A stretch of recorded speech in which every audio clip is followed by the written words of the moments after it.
How to live like God and love people who talk about you. Dear friend, let's be honest for a moment. Loving people is already hard, but loving people who gossip about you, who smile in your face and tear you down behind your back, that feels almost impossible. And here's the truth. If you're trying to do it in your own strength, you will always fail.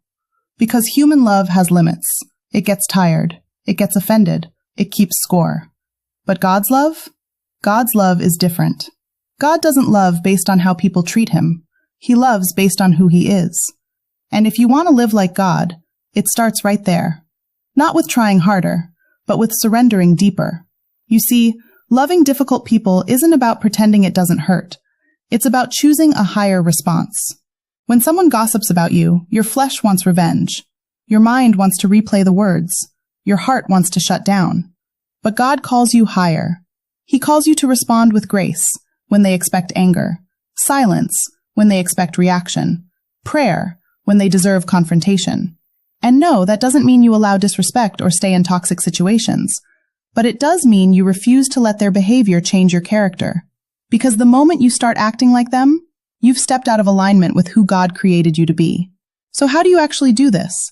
You stay connected to the source. You pray, even when you don't feel like it. You ask God to soften your heart, even when it hurts. You release the offense, even when it feels unfair. Because forgiveness isn't saying what they did was okay. It's saying, I refuse to carry this weight any longer. And here's the powerful part. When you choose love in those moments, you are reflecting God in a way that words never could.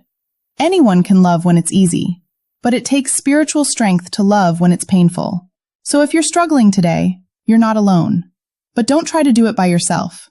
Ask God to love through you. Because when he does, you won't just survive the situation, you'll rise above it. And that is what it means to live like God. Stay connected to this channel. Subscribe today and please share with others.